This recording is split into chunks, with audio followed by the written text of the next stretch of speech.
Hey everyone, it's Naomi Wolf, and I'm so honored to be joined by Marjorie Wildcraft. Welcome, Marjorie Wildcraft. Oh, thank you, Naomi. I mean, I'm the one who's honored. You're quite a legend. Well, that's very kind of you. We're all legends. Marjorie Wildcraft is the founder of the Grow Network, which is an online community of 500,000 enthusiasts for self-sufficiency who are stopping the destruction of the earth via homegrown food.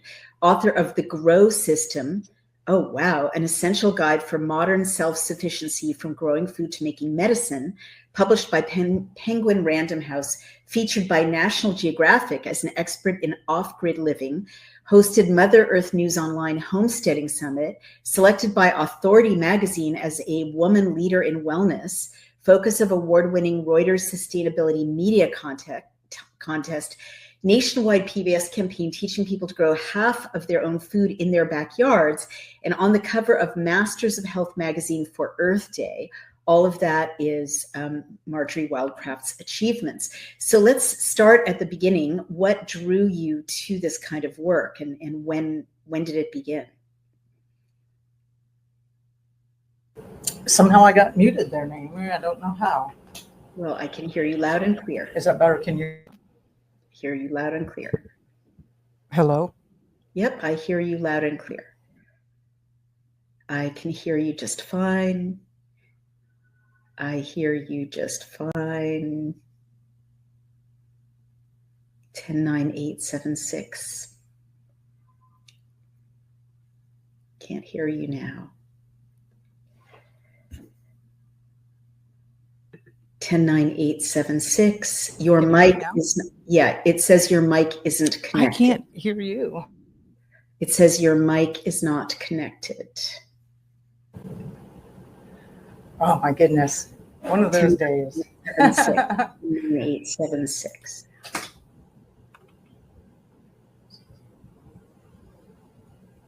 Okay. All right, there we go. 1098. Can you hear me now? I can hear you now. I deeply apologize. Don't worry. We're not live. We're recording, so let's just jump right in. Okay. My editor will cut that after the intro. All right, go ahead, Marjorie. The question was, what led you to this kind of work, and when did you start? Yeah, well, I started about 20 years ago, and if you looked at my background, you would never think that I would do this. I actually made my first $1 million before I was 40 years old. I had been a student of Robert Kiyosaki long before he was famous, and I built a real estate investment business in Austin, Texas that was so successful that Roberts came to me and said, hey, would you mind being on my infomercials? And so for 4 years, I was on national television with Rich Dad, Poor Dad, selling real estate products, and always community minded. And I went volunteering on this one little project that I was sure would just be, a slam dunk. I had no idea that it was going to be one of those like a Mack truck running you over or getting the stage 4 cancer diagnosis. I mean, it was going to change my life totally. And it was so innocent. It was, we were going to try and get locally grown food into a small rural elementary school. One of my friends and neighbors, Bridges, who was the president of TOFCA, the Texas Organic Farmers and Gardeners Association, we thought, this will be great. We'll get it there, then we'll do it all over the state. This makes so much sense. And that whole project was a complete and utter failure. And I will never forget the night that it happened, because I had organized the Red Rock Community Center where we were meeting. And we started to put pen to paper on who would be the farmers to provide this. And there weren't enough farmers to provide even part of the vegetables for one small rural elementary school. And I mean, Texas has some big counties. There weren't enough farmers anywhere. And all of a sudden, there's only 4 days worth of food supply in the grocery stores. Your food travels to you on average 1,500 miles. At that time, I was surrounded by 20 million Texans who were armed to the teeth.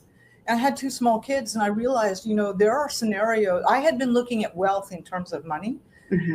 There are scenarios when there is no amount of money is going to get you what you need. And I realized, I couldn't stop shaking. I mean, literally for hours. It was like the picked up by God, the universe, whatever, just shook me and just said, no, I ended up selling the real estate business, and I just said, I've got to learn how to grow food. I've got to teach other people how to grow food. We have the potential for a colossal nightmare, and I just could not do anything else. You know, I mean, was like, like there's nothing else to do. I had night sweats and panic attacks for years, and we're, I thought the 2008, 2010 era, we were pretty close. There's a few times when we've been really close, and but I think we're there now. Wait, really close to what, Marjorie? The point to where people can't afford food, or food is not available. We have supply chain problems. We have pricing problems. Right. In America, nobody's ever gone hungry in living memory, but right. That's already changing. Right. Well, so let me go back a few beats, please. You said that this effort or this project to get local vegetables to public schools was a failure because there weren't enough farms growing local vegetables in the immediate area in Texas. Is that the bottom line about why that failed? Yeah. And I mean, this may be a dumb question, but has Texas ever been a vegetable growing state? I mean, is the climate right to grow vegetables? Aren't they growing a bunch of other things? Like, is that so different and weird, or is it business as usual for Texas? Well, Texas is definitely a challenging growing climate, but yes, I mean, almost most states used to have some semblance of self-reliance. People right. always had a kitchen garden. There were small right. farmers. Definitely it's ranch country for sure. But yes, I mean, in Texas history, there wasn't anywhere else to get food. You grew food, or you didn't eat, or somebody, exactly. whatever. So yeah. So what happened to the vegetable farmers in Texas? Like everything else, like Willie Nelson. You remember he used to do all those concerts to save the family farm? Right, I do remember. He did his best. We all did our best, and it didn't work. Basically, if you're a small family farmer, you're competing with big agribusiness. Mm-hmm. And big agribusiness not only has huge amounts of mechanization and automation and leverage from the scale, mm-hmm. they also have all kinds of legislative powers through their lobbying and relationships with, the USDA and the control of that. Mm-hmm. You can't compete. And in small organic farmers, like, well, here we've got this really high quality food that's mineral rich, it's local, it's fresh. Mm-hmm. And, these are what these tomatoes cost. And then people go, well, I can go to H-E-B, which is the big grocery chain in Texas, and I can get them for that. Like, why would I pay you? I mean, there wasn't the consciousness among the people that these are two entirely different products. And so small farmers couldn't make it. And we also even now have an aging problem with a lot of farmers just retiring. Everybody said, oh, let me become a programmer or a computer scientist, or I want to trade in Bitcoin, or I want to, whatever, right? And, nobody's thinking, oh, I'd like to grow food and farm. Right. All right. So fast forward, did you learn to grow food yourself? I did. I was like a mad woman. I took every gardening class, permaculture design certification, citizen forester. I even hung out with barefoot crazies in the national forests. And yes, there is a semi-wild population of humans in the more remote areas of the United States. Wow. Traveled to Cuba, talked to people who went through the special period collapse there, and spent time with the Tarahumara Indians in Sierra Madres in Mexico. I mean, just all over the place, different ways people grow food. I've lived in quite a few different bioregions, growing in different ways. Like, it's entirely different in Colorado than it is from Texas or Puerto Rico or Oregon or some of these different places I've lived. And I've just been passionate about, I like to eat, I mean, maybe we don't need 3 meals a day, but I definitely like 2. And what did you do with your kids when you were traveling all over the world and living with wild humans in forests? Well, actually, I was homeschooling the kids. And we weren't always gone that long, but my daughter loved it. And We went with you. She went with me on a lot of the trips, yeah. And my son, we homeschooled him for a lot of his journey, but at about 11 or 12, he wanted to go to a school, so we kept him there. And my husband and I worked it out where we had the ranch in Texas, and I wouldn't be gone that long all the time, so it worked out. Wow! And then what did you start growing on your ranch or on your own land? Everything you possibly can. And one of the biggest myths people always think of, Marjorie, vegetables and gardens, and those are an important component. But honestly, and I hope you're not a vegan or a vegetarian, but meat and animal products are the easiest and most nutrient-dense calories to produce, really, for a single person in almost any scale, but certainly in the backyard. And I've always stayed with the backyard niche. I mean, Joel Salatin is a good friend of mine. I don't know if you've had him on, but he focuses on small farmers. Mm-hmm. There's a lot of overlap, but there's also a difference. Like, I just don't want to deal with any kind of regulatory stuff. He's so great at arguing with the USDA. I don't have that skill, Right. And I just really am about the home front. What does mom do? What do the women and children do? There's a wonderful book called Ersatz in the South during the Civil War. There was a lot of hardship in the southern United States, a lot of hardship. And what did the women and children do? And I know a lot of all the guys are focusing on this battle and that battle and General Lee and whatever. And I was always like, well, how did people eat? How did that happen? What did they do? It was pretty shocking. There's lots of stories of, in the butcher shops, there was normally deer or venison or cat, beef or whatever. And then toward the end there, you'd be lucky to find rodents hanging in the meat shop. So the South really got beat up pretty hard. But I mean, are you saying that the women and children planted gardens? Oh, everybody turned toward growing. Well, the South also, back in that time frame, there was the U.S. was an agrarian culture primarily. In the South was a lot of plantations and agricultural production. Right. Basically, the women and children took over the plantations or took over the farms because their menfolk was off to go fight war. Well, and at a certain point, the enslaved people were not planting and harvesting the food. There was all kinds of chaos, absolutely, yeah. But you didn't eat if you didn't grow food, or So you're focused on what people can do in their backyard. So what are some of the things you grow and eat in your own backyard? Yeah, well, I have a really simple system, and I've realized that a lot of people aren't going to come to this until they're in a crisis, like all of us. And so I've spent years there's so many ways to grow food or produce. Hey everyone, it's Naomi Wolf of Daily Clout. Have you ever wondered why your brain can feel foggy even when you're eating clean and exercising? It might not be burnout, it could be parasites. Groundbreaking research from Dr. Alan McDonald reveals a direct link between chronic parasite infections and neurological diseases, such as multiple sclerosis. Parasites can cause inflammation, nerve damage, and long-term cognitive decline. More reason to do a full body cleanse at least once a year. The Wellness Company has a solution for you, ivermectin and mebendazole, the gold standard parasite solution, now combined in one cleanse combo, designed to eliminate harmful invaders and support your immune system naturally.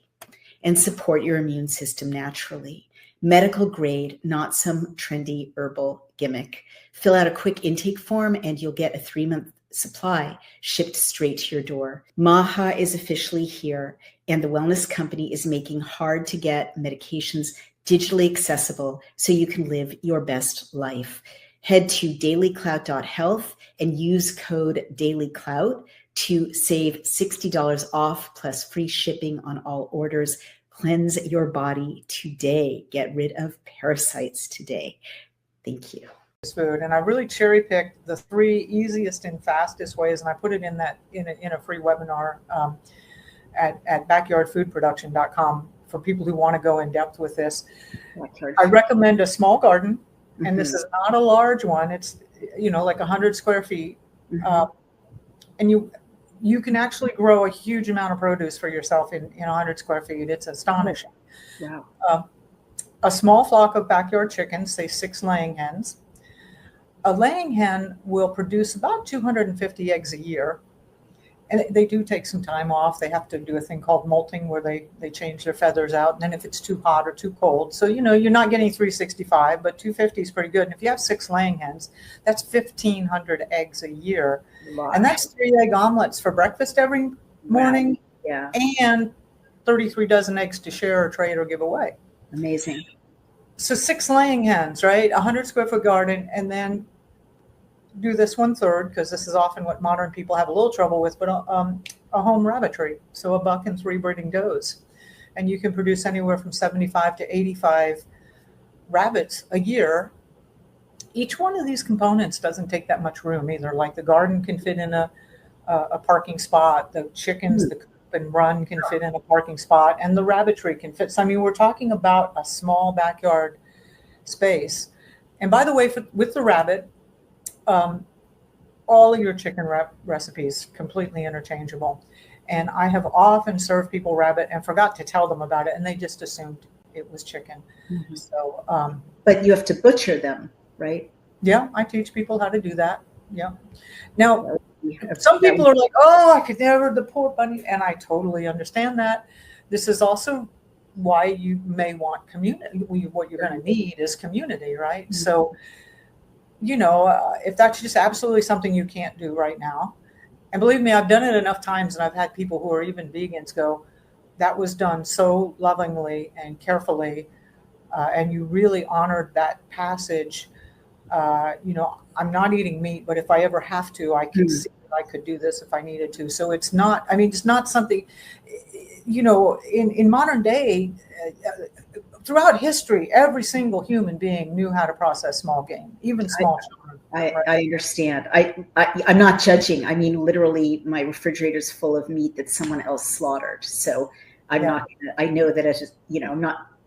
I know that it's good to be able to slaughter your own meat. I'm just kind of visualizing, taking those steps. Well, going back to community, maybe you can't do that, but let's say you raise a litter of 10 bunnies, and you have a hunter or a fisherman or an organic farmer, somebody in your community that say, "Hey, look, I'm gonna give you these bunnies, and you process them and give me back 7, and you keep, there's that's why we need community." Is that what you do, or what? Like, how do you eat all your rabbits? No, I process my own, and Wow. I like that because. So Texas is known as a cattle state, but honestly, butchering a cow, there's a reason that a cow and a pig was usually a couple of families came together and did it in the fall, because it is a lot of work, and you want to do it in the cold season because that meat's going to be out there, right? Yeah.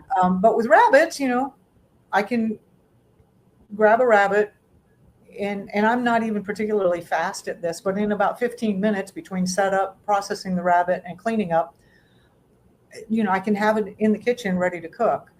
And wow. So I cook it and prepare it, and we, over and over again, we, feed it. If you have teenage boys, you're not going to have any leftovers, but.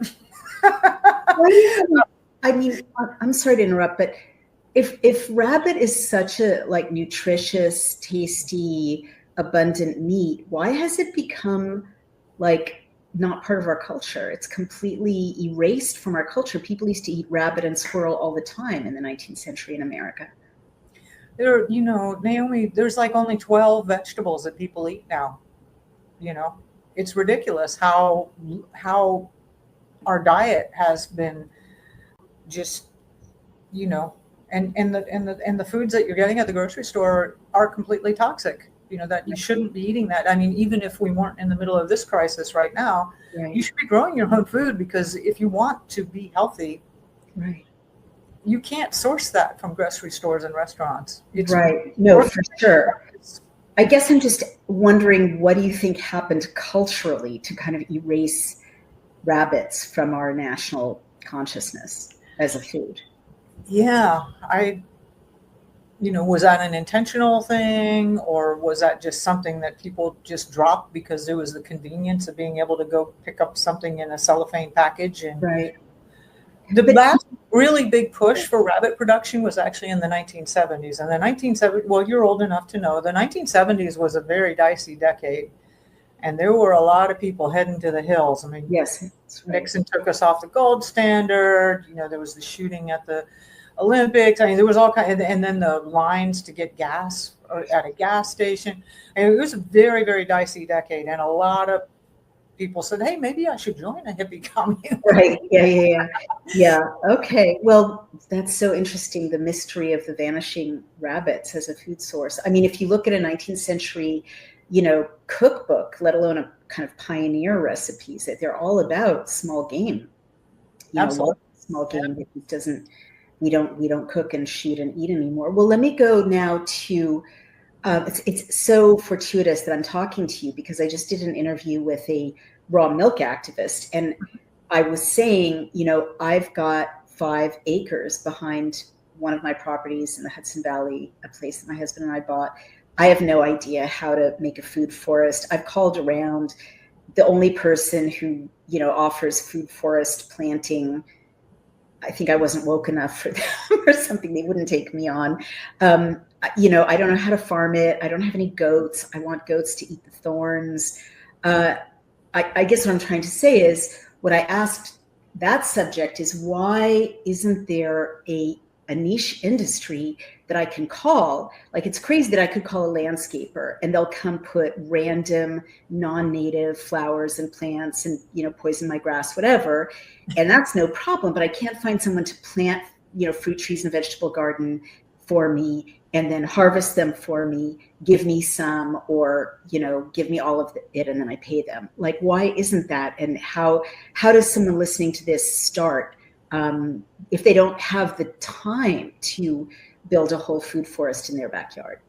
I think it's a fabulous business opportunity, and with a number of people who are unemployed, or if you haven't lost your job now, you will soon. Like, it's coming. So it's an incredible. The other thing is, the price of food just hasn't been there. People aren't, they don't value this yet enough. But now that you saw the latest headline is beef are the new eggs, or vegetables, they went up like 38.9% in July. Wow. Hello, yeah, I agree with you. And I have seen some starts on those kind of businesses, and they just couldn't make it because there just wasn't enough traction. But I think we really are where that is turning around.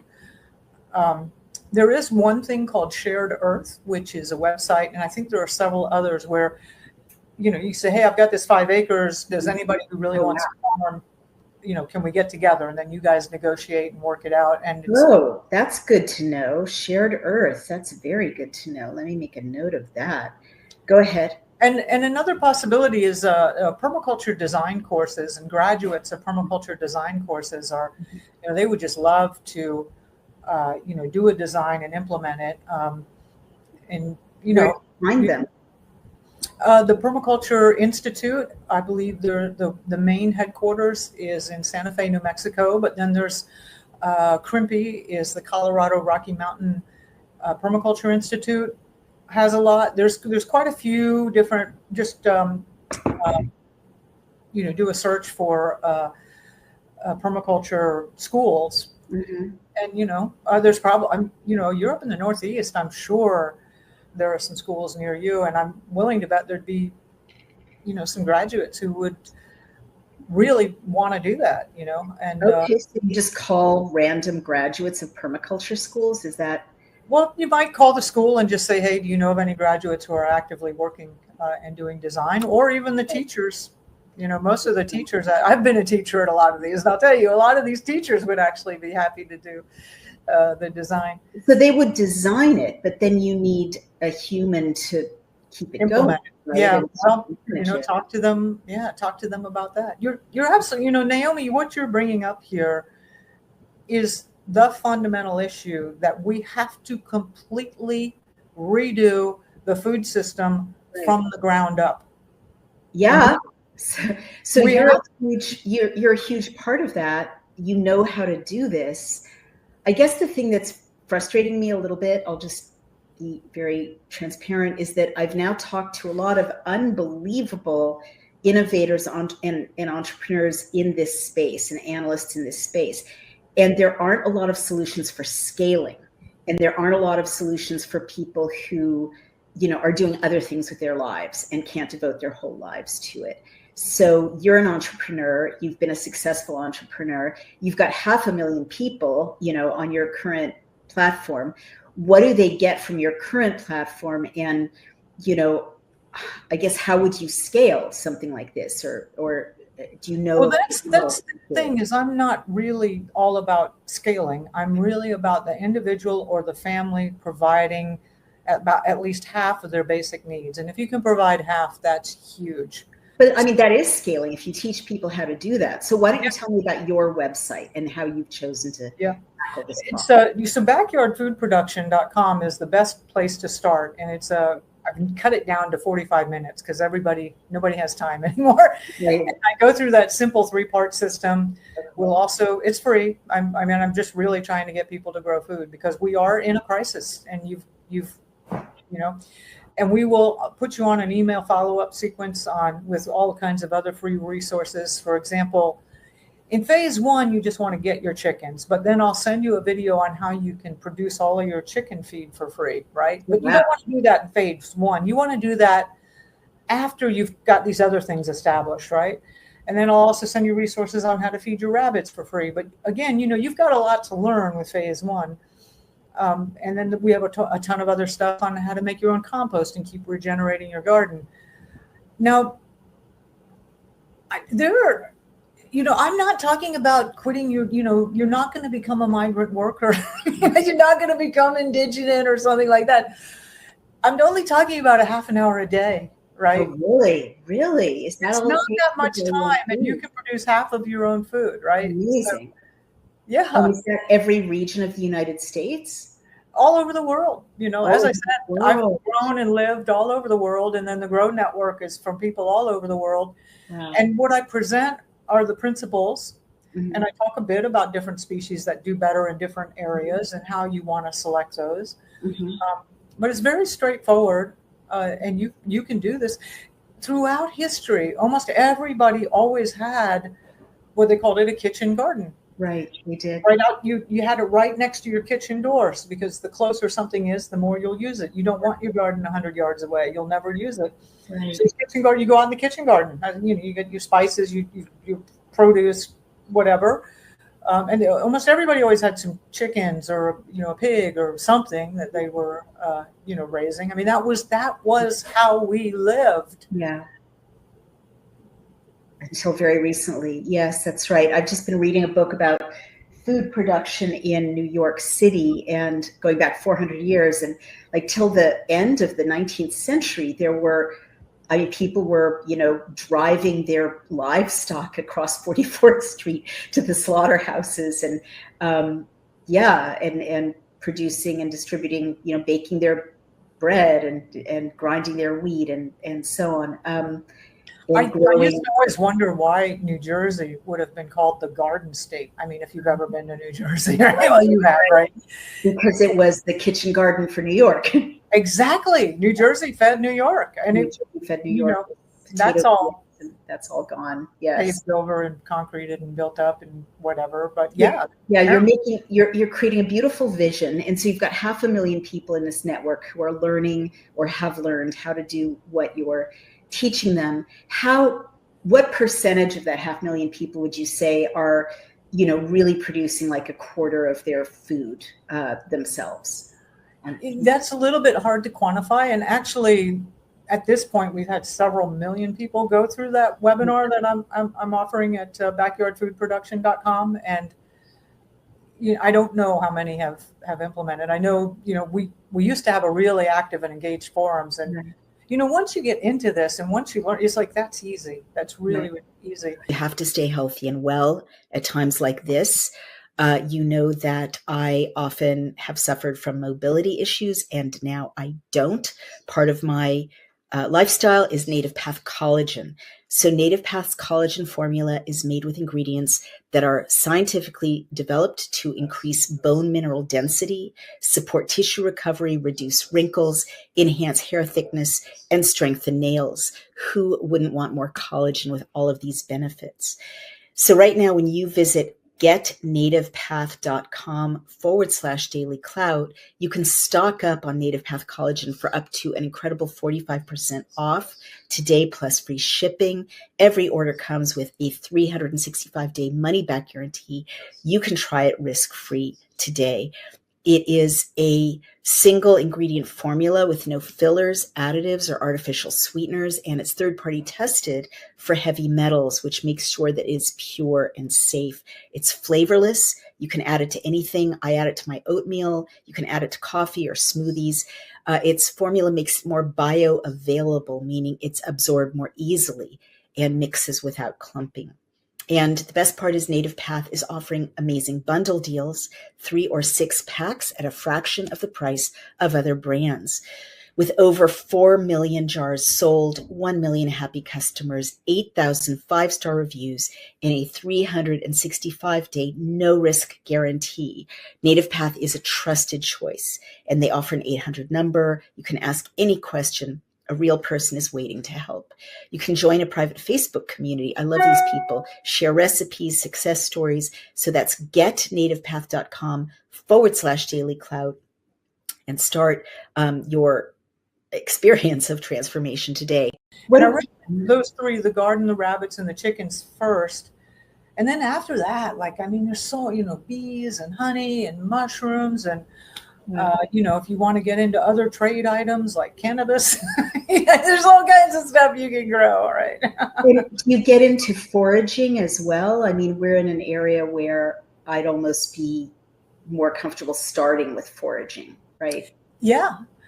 I got a great story, and you were talking about how did we change? And so I love to forage wherever I go. One of the easiest and quickest foods to learn to forage are acorns, right? There's no poisonous lookalikes, and everybody knows what an acorn looks like, right?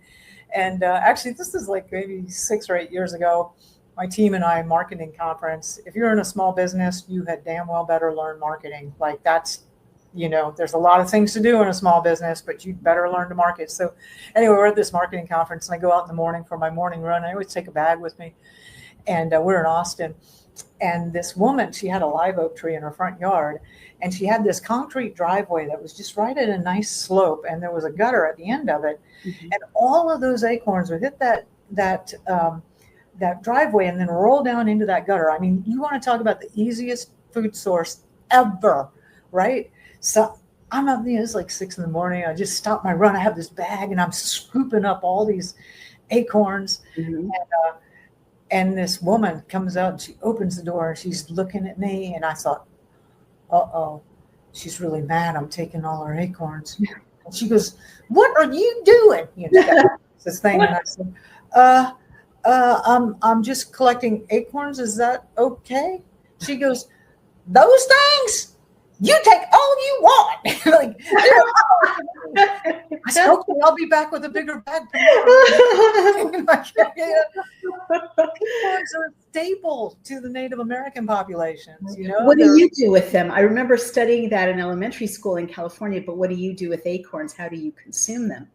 Yeah, they're pretty easy to process. So you crack the shell and get the acorn nut out of there, right? Mm-hmm. And acorns have a little bit of tannins, right? And those are like the red part of red wine, but it's maybe a little more than you might want in your your thing. So and the process we use today is almost very similar to the Native Americans, except for that we might use a blender.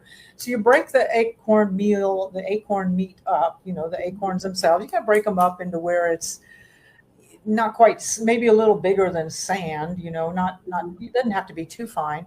Mm-hmm. And then you put it in a bit of a mesh bag, and you rinse it a lot. I would sometimes just put a chunk of them into like a half-gallon jug of water, mm-hmm. let it sit there for a bit, a few hours, and then the water will turn that dark tannin red, brown. Mm-hmm. Pour that off, and do that a few times until the water's starting to get kind of clear, which means you've cleared the tannins off. And tannins aren't necessarily bad for you, but they're a little bitter, right? Yeah. And then once you've done that, then there you've got this, delicious acorn meal.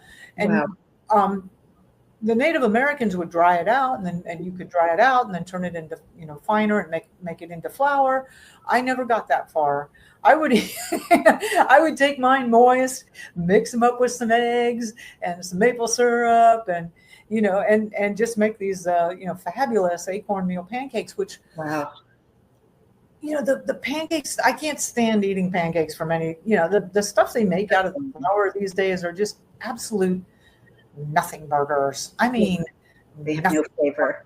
Yeah. And there's sperm suppressant in them. So that's no good for our boys and men. It's horrible, but man, eat yourself some acorn meal pancakes. The other great thing about acorns is that they will store for, the Native Americans actually said that I have not tested this out enough. I usually eat all my acorns, but they would store them for say 2 years, and they say the flavor gets better. You do have to watch out that they don't get, there's some worms that like the acorns. But, like with any kind of food storage, you have to kind of keep track of it. But there are 2 macronutrients that are very difficult to produce, that are the hardest things to produce. And the number one is fat, right? So in your garden, there are no fatty vegetables. Right. You're not having a fatty eggplant or a fatty lettuce, right? That's not there. Right. And the other is protein. Now, you do have beans and things like that, but honestly, meat products and animal products are going to be the best ways to get fats, and then nuts. And so acorns have a pretty good, I can't remember whether, it depends on the acorn, whether it's like 25 to 50% fat. I mean, just a really good amount of fat and protein in them, which are 2 really important and difficult to get macronutrients. So yeah, I love foraging. So that's your, yes. And we have, and also, weird that acorns and acorn meal fell right out of the national consciousness. Like, that's such an important part of the 19th century diet for Native Americans and pioneer populations as well. So do you find that your own health has improved since you have been eating mostly your own food that you've grown yourself? Absolutely, night and day. So yes, before all this, I used to just terrible allergies. If I got close to poison ivy, I would break out in its entirety. Wow. I wasn't that unhealthy, but it was just, huge inflammation issues looking back in retrospect. And, that is so far back in my history. I'm 62. Oh my God, you look wonderful. Yeah, I compete in jiu-jitsu competitions, and I actually win sometimes. Oh, congratulations. Wow. Yes, get several silver medals. So, wow. Yeah, I'm really, really loving life. And I tell people the process of growing food is actually more beneficial to your health than the products. Huh. So how many people have you seen? How many doctors have told you, go out in the morning and get a little bit of morning sunshine on your body and get your eyes to see that morning sunlight? There's something really important to your whole melatonin and sleep cycles. Get your bare feet on the ground, so every morning after, prayers and meditation, I go out and I do my rounds with the rabbits and the chickens and actually I have ducks right now, or rabbits and the ducks and the vegetables and the plants. And it's the most beautiful time of the morning. It's grounding. And that's when there's some gentle exercise. I'm moving. Right. That's what I mean. The process is more beneficial to your health. And then the food, of course, the nutrition and the taste and the flavor. People go, oh, but I don't like vegetables. And I'm like, you probably have never eaten vegetables. No, it's true. It's night and day. I mean, it's absolutely night and day. Wow. So I guess my next question isn't zoning a problem for people who live in like suburbs or even in cities with backyards? Aren't there kind of a lot of suburban areas where people just aren't allowed to not have those horrible lawns, or to grow a vegetable garden on their front lawn or their backyard? Well, there may be some super restrictive ones. Usually people aren't I mean, you know, a vegetable garden that's nicely done. And I really recommend these raised beds that you make out of cinder blocks. And I think doing something aesthetically pleasing is a part of it. You know, you don't have to have food production look like, you know, it doesn't have to be horrible or chintzy. You can have it be beautifully done. Regarding livestock, I was one time at a sweat lodge with some Native Americans, and they said, you know, the best venison is the stuff you got illegally. Like, okay. I'll also tell you another really inspiring story. And, you know, and if you do have neighbors that have a problem with, say, chickens, or, you know, and of course you don't want to have a rooster if you live in a suburban area, and you don't need a rooster for eggs. Those will lay without a rooster just fine. You know, give a dozen eggs to the homeowner. You know, go to the homeowners association and give them a couple of dozen eggs. You know, yeah, that's smart. I used to live in Austin, Mm-hmm. and this was, oh my God, I don't know how many decades ago.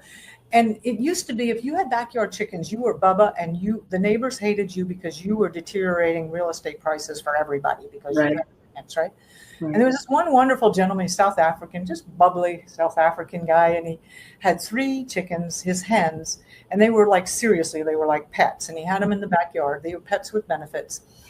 And Selwyn used to have people come over all the time and meet his chickens. Oh, And he also would teach a little bit at he also worked with the permaculture community. And over time, lots and lots and lots of people started to have backyard chickens, and it got to be a thing.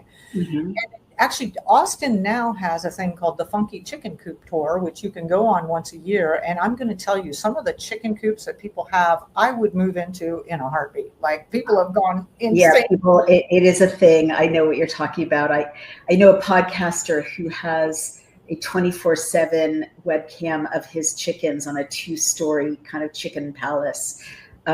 Chicken palace, yeah. Love their I did an interview with an official from the city of Austin. So the city of Austin now subsidizes you to have backyard chickens. Like, they have free classes in backyard chicken keeping, and they will give you some rebate or something if you buy a coop or whatever. And I was interviewing this person. I was like, you know, I know you love us, but why are you doing this, really? Why? And there's a very, very, very clear reason why. And they have discovered that people who have backyard chickens have 30% less garbage, and they have much less dump costs. And dumps for cities are a big issue. And people who have chickens, they throw all their food scraps and a lot of their scraps to the chickens, so they have way less garbage. So they have a huge financial incentive to get. Oh my goodness. Talk about best practices. That's amazing. And then my last practical question, I promise, is what do you do when you, like, I guess, honestly, I'm just like, this is like a confessional. The 2 reasons I haven't taken the plunge of chickens, which I would love to, is A, coyotes and bears live in our area, and B, I travel a lot. And, you know, just like there are not like itinerant orchard planters, there so aren't like chicken babysitters, you know, in my community. So what do you do when you travel, A, and B, what about wild animals? So you definitely need, when you build your chicken coop and run, you definitely have to make it predator proof. And I go over that in the free webinar. Okay. Backyard food production. I'm getting a pitch in. Thank you, Naomi. And yes, you do, because everything loves to eat chicken. Coyotes, raccoon. You should not say, do I have raccoons? You should say, how close is my nearest raccoon, right? Totally. You know? And dogs, you know, it's wonderful to have a night camera on your chicken coop and to see. It's unbelievable what will be coming to visit. And they have all night, every night. They will, if you have. So you definitely have to build a good coop and make sure you have good security for them. And I do go over that. All right. So that's number 1. And yeah, you know, you really need a buddy. Like, I have several friends that I'm like, hey, I'm going to go, I'll look at your place, you know, I'll look at your place, you look at my place, or, you know, find somebody who's reliable. Another option I have is there's actually 2 young people I know that I'm like, hey, I'm going out of town. Can you cover the place for a week? And they come and water things and take care of things. And so, you know, there's the option of hiring. And finding youth like that might be going over to the 4-H organization. smart. That's a great resource. So it sounds like it's not nearly as labor intensive as I thought, that, you could hire a young person to do half an hour of maintenance every day while you're away. It sounds not very specialized. We'll paint the picture for you. So on those mornings when you woke up late and you've got a dental appointment and the tire's flat, those days? Yeah. All you do is you throw some pellets in for the rabbits because you got rabbit food. You check to make sure their water's good. Same for the chickens. Just make sure that the garden's not too dry, and you leave. You've got 5 minutes into this, right? Wow. Okay. You know what I mean? Now, you're not doing that all the time because that's neglect, but because eventually, you need to do more and spend time, and you've got to update the records with the rabbits. And so there is a little more, but there are days when you can just knock it out and be gone. What do you mean update the records with the rabbits? Well, with rabbits, when you do breeding with any livestock, you want to keep track of the genetics. Like, this male was bred with this female at this date, and I'm expecting that she's going to kindle, which is giving birth to a litter at this time. So there's, there's a little bit of management to it. Yeah. Sorry to interrupt. How do you know when the rabbits have mated? Isn't that kind of personal? Actually, the buck has a really good time. It happens really quick too, and they breed like rabbits, and it's obvious. Like it's kind of funny. But how do you know? Seriously. Well, first of all, you keep the buck separate from the does, and in general, you bring the doe over to the buck. I see. And really, within just a few minutes, he will have done what he needed to do. I see. And you'll see it. So you literally breed them by bringing them together. Do the males live all by themselves otherwise? That sounds kind of sad. Not really. Actually, the way I do it is I have two males that have been raised together so that they don't fight. They're not brothers. They're separate bloodlines. And I have them because they are a little bit social creatures, and I keep them together. Mm-hmm. And then I like to keep does together, like pairs of does, because they are social creatures. And I have somewhat bigger pens for them so that they're comfortable with having a lot of space together. And then when I breed them, I'll take like the doe and the buck to a plate, a smaller pen where they are together to do that. I see. There's lots of ways to keep rabbits, and I'd like to do mine on what we call rabbit tractors, which sounds like you're going to get to drive something, but it's not at all true. You're going to be the engine. And it's basically a home that you build for them, and you put, like 2x4 fencing on the bottom so the grass can come up through. And then you pull that every day one distance, so that way the rabbits get this fresh green grass. Oh, nice. And they weed and feed your lawn for you. Wow. And it's cutting down on your rabbit feed. Now, eventually you can absolutely feed your rabbits for free. This just helps in the beginning. The other thing is fresh greens are a good blood cleanser. So it really helps, if you are feeding them pellets, animal feed is not necessarily the cleanest thing either. And so, do it in the beginning, right? And always have some on hand, because then it's easy. You paid the girl to come and she can just scoop, right? Yeah. Wow, that's incredible. How fascinating. Do you ever get so emotionally bonded with your rabbits you can't process them and eat them? It's a funny thing. When they're young and they're little babies, I love playing with them and I really enjoy them. And then as they start to become teenagers and young adults, as it's starting to get time to process them, it's interesting that they tend to distance. Interesting. It's just a natural thing that happens. And they know what your intentions are? I don't necessarily think it's that. I think it's just, when they're young and curious, and there's no fear of anything, and and then as you got to realize it from the rabbit's perspective, they know that they're prey animals. They do. They are prey animals. They know that no rabbit expects to get old and sit on a rocking chair. I didn't realize that. That's kind of interesting and heartbreaking at the same time, but I guess that's the human and mammal condition. We're all on a food chain somewhere. And I like to think of the expression, I'm sure you use it or have heard it, of one bad day, right? Like these are animals who have pretty lovely lives, and then they have one bad day. Yeah. Or the way you slaughter them, it sounds like they that I bad. don't think that I think also just from my experience of processing many, many, many animals, I don't think that they have the same conceptions or issues around death that we do.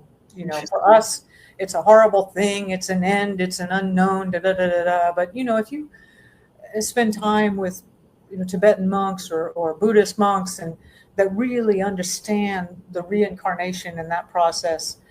And, you know, if you read, I've been reading a lot, like the Tibetan Book of the Dead, or reading a lot of people who have written about near-death experiences. Like the kiss of death apparently is just a beautiful, wonderful experience, but we're all terrified of it. Right, very true. Well, you would know better because you have processed many animals, so that's good to know. And I definitely like the idea of sourcing meat, you know, that hasn't suffered in its life and hasn't lived a life of misery the way agricultural meat has. Sadly, we've come to the end of our time together, Marjorie. Can you tell people where to find your work and where to follow you, how to join your amazing community? And then I'm going to say goodbye to you because we have to thank our sponsors. And I don't totally understand. Backyardfoodproduction.com. It's the best way. That's where that free webinar, where you'll walk away with a system on how to grow half of your own food, regardless of where you live or what season it is. Amazing. You'll be able to get started today.